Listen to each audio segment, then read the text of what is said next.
तो last episode के and पे हमने देखा था कि जहां पर वो सभी लोग आगे की तरफ भाड़े होते हैं और वेट कर रहे होते हैं कब जहां पर वेसल्स उनके सामने अपीयर हों। यहीं पर मास्टर हॉन्ग को दिखाता है कि मॉफी से कहता है कि क्या तुमने जहां पर मैनुअल के बारे में पढ़ा है, क्या तुम्हें पता है कि एक वेसल को मारने के 5 पॉइंट्स मिलने वाले हैं, क्यों ना हम लोग जहां पर आगे एक दूसरे के साथ कंट्रीब्यूट करें। जबकि मॉफी से कहती है कि तुम्हें क्या लगता है कि मैं जहां पर पॉइंट्स के लिए आई हूं, मैं तुम्हारी तरह बिल्कुल भी नहीं हूं, हम लोग जहां पर पॉइंट्स के लिए बिल्कुल भी नहीं आए, मैं तो बस यहाँ पर सबसे ज्यादा स्ट्रॉन्गेस्ट वेसल के साथ फाइट करना चाहती हूँ। जबकि मास्टर हॉन्ग उसे कहते हैं लेकिन मुझे यहाँ पर बहुत सारे पॉइंट्स की जरूरत है क्योंकि हमारे सेक्टर में इस वक्त पॉइंट्स की बहुत ज्यादा कमी है, जिसकी वजह से मेरे सेक्टर के लोग भूखे मर सकते हैं, तो मुझे यहाँ पर उनके लिए पॉइंट्स चाहिए। इसी वजह से उम्मीद करता हूँ कि तुम यहाँ पर कुछ वेसल्स को मेरे लिए छोड़ दोगी। इसी के साथ ही मास्टर चैन उसे कहता है कि तुम्हें क्या लगता है कि यहाँ पर पॉइंट्स भीख मांगने से मिलते हैं, ना कि यहाँ पर अपने स्किल्स दिखाने से मिलते हैं। स्ट्रॉन्ग भागते हुए इसकी तरफ आगे बढ़ते हैं और कहते हैं चैन तुम यहाँ पर इस सबसे दूर ही रहो, तुम्हें यहाँ पर बीच में पड़ने की जरूरत नहीं है। जबकि मास्टर चैन उसे कहते हैं अगर तुम्हें यहाँ पर पॉइंट्स के लिए फाइट करनी है तो फिर मुझे लगता है कि तुम्हें मेरे साथ फाइट करनी चाहिए क्योंकि मैं यहाँ पर तुम्हें कोई भी पॉइंट्स नहीं देने वाला। तो मास्टर हॉन्ग उसे कहता है कि तुम्हें क्या लगता है कि तुम यहाँ पर मुझे रोक पाओगे, मैं यहाँ पर तुमसे ज्यादा पॉइंट्स लेकर दिखाऊंगा। जबकि इसी के साथ ही ड्रैगन उनसे कहता है कि मुझे लगता है कि हमें यहाँ पर अपनी फाइट को छोड़कर सामने देखना चाहिए। तो वो सभी लोग सामने की तरफ देखते हैं तो प्रिंसिपल लू उनसे कहता है कि ये क्या, इस जगह के ऊपर ये दो इंसान क्या कर रहे हैं, मुझे नहीं लगता है कि यहाँ पर ये दोनों इंसान है क्योंकि इस जगह के ऊपर इंसानों का तो कोई नामो निशान नहीं है, लगता है कि ये लोग वेसल्स है। तो वो उनसे पूछते हैं कि बताओ तुम्हारे नाम क्या है। इसी के साथ ही वो दोनों वहां पर जब उन्हें इंफीरियर स्पीसीज कहते हैं तो ये बात कंफर्म हो जाती है कि वो लोग वेसल्स हैं। तो वो उनसे कहता है कि तुम लोग यहाँ से आगे नहीं बढ़ सकते, यहीं पर तुम्हें रुकना होगा, हम दोनों पैन सिबलिंग्स हैं, मैं पैन यंग मिस हूं और ये पैन यंग मास्टर है। बात सुनने के बाद मास्टर हॉन्ग जो होते हैं वो जल्दी से अपने एपेक्स को रिलीज करते हैं और कहते हैं कि ये तो वेसल्स ही हैं, तो ये दोनों पॉइंट्स तो मेरे हैं, तो मुझे यहाँ पर 10 पॉइंट्स मिलने वाले हैं। और वो अपने एपेक्स को रिलीज करने के बाद उसके ऊपर अटैक करने के लिए आगे बढ़ते हैं। जब किसी के साथ ही मास्टर चैन उसे कहता है कि बेवकूफ कहीं कि तुम यहाँ पर ओपन एरिया में अपने मॉन्स्टर को कैसे रिलीज कर सकते हो जब तुम्हारे आसपास पूरी की पूरी स्क्वाड है, क्या तुम इन सभी को मारना चाहते हो। जबकि मास्टर हॉन्ग कहते हैं प्लीज मुझे माफ करना, मैं यहाँ पर पॉइंट्स की वजह से बहुत ज्यादा एक्साइटेड हो गया था और यहाँ पर अपने मॉन्स्टर को ऐसे रिलीज कर दिया। इसी के साथ ही यंग मास्टर पैन जो होता है वो बड़ी तेजी के साथ आगे बढ़ता है और कहता है कि मैं इस गोरिल्ला से फाइट करता हूं। तो ऊपर की तरफ जंप करता है और गोरिल्ला को पंच मारने के लिए आगे बढ़ता है, लेकिन गोरिल्ला जो होता है वो एक ही पंच मारकर उसे पीछे की तरफ गिरा देता है।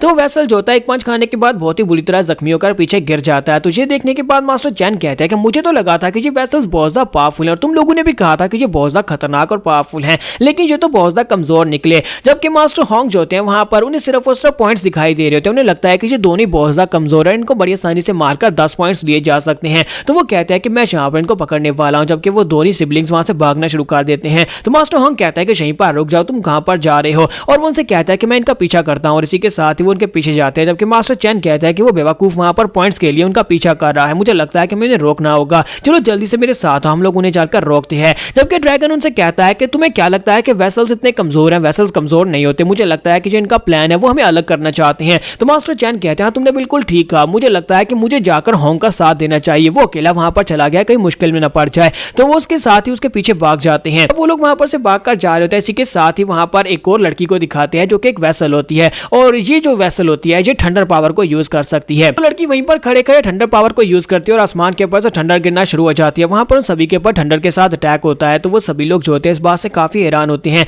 जबकि हॉन्ग फैमिली के लोग पीछे की तरफ देखते और कहते हैं कि वहां पर क्या हो रहा है, लगता है वहां पर फाइट हो रही है। तो मास्टर हॉन्ग कहते हैं मुझे लगता है कि किसी वेसल ने उनकी स्क्वाड के ऊपर अटैक कर दिया, हम लोगों ने यहाँ पर बेस्ट पार्ट को मिस कर दिया। तो फिर साथ ही वो कहता है पहले इस वाले को मारते हैं और उसके बाद वापस जाकर अपने पॉइंट्स लेते हैं। जब किसी के साथ उसका वाइस लीडर जो होता है वो कहता है कि मैं इस वाले को मारता हूं और इसी के साथ ही अपने पास से गोल्डन फॉर हंटिंग डॉग को निकालता है और अपने हंटिंग डॉग के साथ जैसे ही अटैक करने के लिए आगे बढ़ता है तो वो बड़ी तेजी के साथ उसका पीछा करता है और पैजंग मास्टर पैन जो होता है उसके आगे आगे भाग रहा होता है। जैसे ही वो उसके करीब पहुंचता है इसी के साथ ही वो पीछे की तरफ घूमता है, अपने हाथ को आगे बढ़ाता है और उसका हाथ साइज में इतना बड़ा हो जाता है कि वो सिर्फ अपने हाथ के साथ ही उसके डॉग और साथ ही वाइस लीडर को अपने हाथ के अंदर पकड़कर पिचका देता है। पर इस वेसल की जो स्पेशल पावर होती है वो जाइंटिफिकेशन होती है, यानी कि वो अपनी बॉडी को बहुत ही बड़ा कर सकता है। सिर्फ इतना ही नहीं है बल्कि ये वाला जो वेसल होता है जो मेटामॉर्फोसिस स्टेज के 5th लेवल पर होता है, यानी कि ये बहुत ज्यादा पावरफुल है। वाइस लीडर के मरने के साथ ही वहां पर उनका जो दूसरा साथी होता है वो जल्दी से अपने पास से अपने बीस्ट को रिलीज करता है और कहता है कि मैं इसको बिल्कुल भी नहीं छोड़ूंगा और अपने बीस्ट के साथ उसके ऊपर अटैक करने लगता है। लेकिन इसी के साथ उसके पीछे से भी एक वेसल निकल आता है। वेसल जो होता है वो पीछे से स्नीक अटैक करने की कोशिश करता है, लेकिन इसी के साथ ही वो लड़का जो होता है अपने बीस्ट को पीछे की तरफ घुमाकर उसके ऊपर अटैक करता है और उसे पीछे की तरफ गिरा देता है। जबकि वो उसे कहता है कि मैंने तुम्हें पकड़ ही लिया था लेकिन तुम बच गए। अपने लीडर से कहता है कि मास्टर हॉन्ग यहाँ पर हम लोग बहुत ही बुरी सिचुएशन में है, हमारे पास तो यहाँ पर काफी सारे वेसल्स हैं, लोगों ने यहाँ पर चारों तरफ से हमें घेर लिया है। ऊपर से एक और लड़की निकल आती है और वो लड़की भी वेसल होती है। तो वो चिल्लाकर उसे कहती है कि पैंडा ये देखो तुमने क्या कर दिया, तुमने यहाँ पर मेरे टारगेट को मार दिया, ये वाला मेरा था, मैंने इसे मारना था। के साथ ही वो लड़की उसे कहती है कि पैंडा मुझे लगता है कि अब तुम्हें अपना टारगेट मुझे देना होगा, तुम्हारे टारगेट को अब मैं मारूंगी। इसके साथ ही मास्टर पैन उसे कहता है कि मेरी फाइट को यहाँ पर डिस्टर्ब मत करो, अगर तुम्हें जाकर फाइट करनी है तो जाओ जाकर डमी का साथ दो, मैं यहाँ पर अपनी फाइट को देख रहा हूँ, क्योंकि ये गोरिल्ला बहुत ज्यादा पावरफुल है। और इसी के साथ ही गोरिल्ला जो होता है उसे पंच मारता है, लेकिन वो बड़ी आसानी से उसके पंच को ब्लॉक करता है, साथ उसके मुंह के पर पंच दे मारता है, क्योंकि अब उसका साइज भी गोरिल्ला के साइज के जितना हो चुका है, तो बड़ी आसानी के साथ उसको काउंटर अटैक कर रहा होता है। तो इसी के साथ ही मास्टर होंग कहता है कि मुझे लगता है कि मुझे यहाँ पर अपने स्पेशल अटैक को यूज करना पड़ेगा, और अपने हाथ को ऊपर की तरफ उठाता है तो गोरिल्ला के साथ वहां पर एक स्पेशल अटैक को यूज करने लगते हैं। लेकिन इसी के साथ ही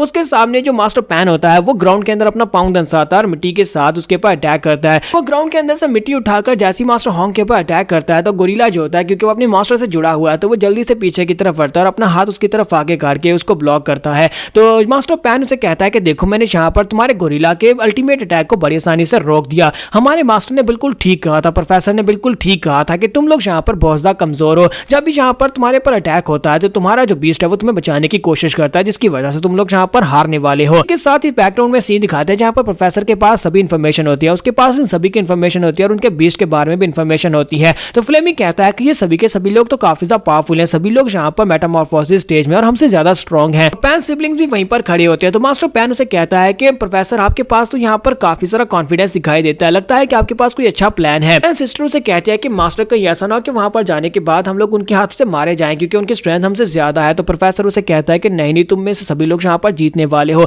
अगर तुम लोग यहाँ पर मेरी स्ट्रेटेजी के मुताबिक काम करोगे तो सभी लोग यहाँ पर जीतोगे। हम वेसल्स के मुकाबले में इंसानों की एक बहुत ही बड़ी कमजोरी होती है, और वो बड़ी कमजोरी के बारे में हमें पता है। जब हमें उनकी कमजोरी के बारे में पता है तो हम लोग यहाँ पर उस कमजोरी का फायदा उठाएंगे। तो फ्लेमी उसे कहता है कि आप यहाँ पर इंसानों की कौन सी कमजोरी के बारे में बात कर रहे हैं। तो प्रोफेसर उसे कहता है कि मैं यहाँ पर इंफीरियर स्पीशीज की कमजोरी के बारे में बात कर रहा हूँ, कि वो लोग यहाँ पर अपनी बॉडीज के साथ फाइट नहीं करते, क्योंकि उनकी बॉडीज हमारी तरह बिल्कुल भी नहीं होती, उनकी बॉडीज बहुत ज्यादा कमजोर होती है। इसी वजह से वो लोग बीस्ट को ट्रेन करते हैं और मॉन्स्टर्स के साथ फाइट करवाते हैं। जब भी यहाँ पर दो लोग आपस में फाइट करते हैं तो उनके मॉन्स्टर आपस में फाइट करते हैं, जबकि उनका ट्रेनर पीछे खड़ा रहता है और मॉन्स्टर्स आपस में फाइट करते हैं। और कभी भी वो लोग एक जो है वो एक तरीका यूज नहीं करते, यानी कि वो कभी भी अपने टेमर के ऊपर अटैक नहीं करते, यानी कि उनके बीस्ट जो होते हैं अगर वो टेमर के ऊपर अटैक करने के लिए आगे बढ़ेंगे तो दूसरा बंदा जो है वो भी अपने बीस्ट को उसके टेमर के ऊपर अटैक करने के लिए भेज देगा। इसी वजह से ये लोग कभी भी एक दूसरे के ऊपर अटैक नहीं करते और यही इनकी सबसे बड़ी कमजोरी है। अपनी बॉडी को बचाने के लिए यहाँ पर अपने बीस्ट की जरूरत पड़ती है, क्योंकि उनकी बॉडीज बहुत ज्यादा फ्रेजाइल और बहुत ज्यादा कमजोर होती है। इसी वजह से अगर हम लोग यहाँ पर अपने टैक्टिक को चेंज करते हैं और डायरेक्टली उनके बीस्ट टेमर के ऊपर अटैक करते हैं और बीस्ट को इग्नोर करते हैं तो बीस्ट उनको बचाने के लिए आगे बढ़ेगा, जिसकी वजह से बीस्ट भी यहाँ पर बहुत ज्यादा कमजोर हो जाएगा। और इंसान जो है उनका बीस्ट उन्हें सामने वाली साइड से प्रोटेक्शन दे सकता है, पीछे वाली साइड से नहीं। और अगर हम लोग यहाँ पर एक से ज्यादा लोग वहां पर जाते हैं और स्नीक अटैक करके उनको ऊपर पीछे से अटैक करते हैं तो फिर हमारे लिए यहाँ पर जो और भी ज्यादा आसान हो जाएगा। यहाँ पर अभी तक के लिए तो इंसान बहुत ही बुरी तरह से मार खा रहे होते हैं। तो नेक्स्ट एपिसोड में देखेंगे कि इंसान यहाँ पर क्या इस फाइट को जीत पाएगा या नहीं, और हो सकता है कि नेक्स्ट एपिसोड हमारी इस वीक की आखिरी एपिसोड हो।